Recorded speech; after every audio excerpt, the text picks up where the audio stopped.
When we study the red letter teachings of Jesus, there's so much that we can learn. And even if it's something that we've read before, that we've studied before, when we go back in and dig deep, I believe there's always something else that we can learn.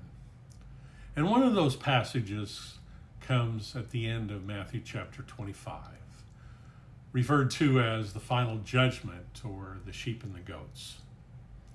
And so beginning in verse 31, Jesus is speaking, and he says, when the Son of Man, which is a reference to himself, when the Son of Man comes in his glory and majesty, and all the angels with him, then he will sit on the throne of his glory. All the nations will be gathered before him for judgment, and he will separate them from one another, as the shepherd separates his sheep from the goats.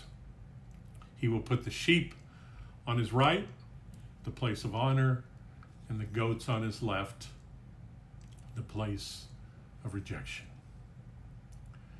Now, this is a very important truth that Jesus is giving here, because before he even gets into discussing why and how judgment is going to be made, he makes it clear there will be a judgment and there will be a separation of people to different places for eternity.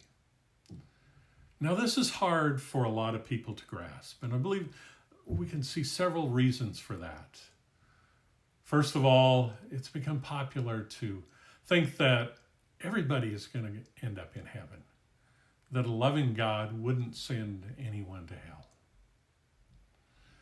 Another thing is that we have the phrase that we shouldn't speak ill of the dead, so that even so someone is mean and ornery and just rotten to the core, once they pass on, well, we just remember the good things about them. And it's also kind of hard to grasp for a lot of us in thinking that maybe someone that we loved that's passed on may end up in hell for eternity. It's certainly hard for us to grasp that. But Jesus is making it clear here. This is truth.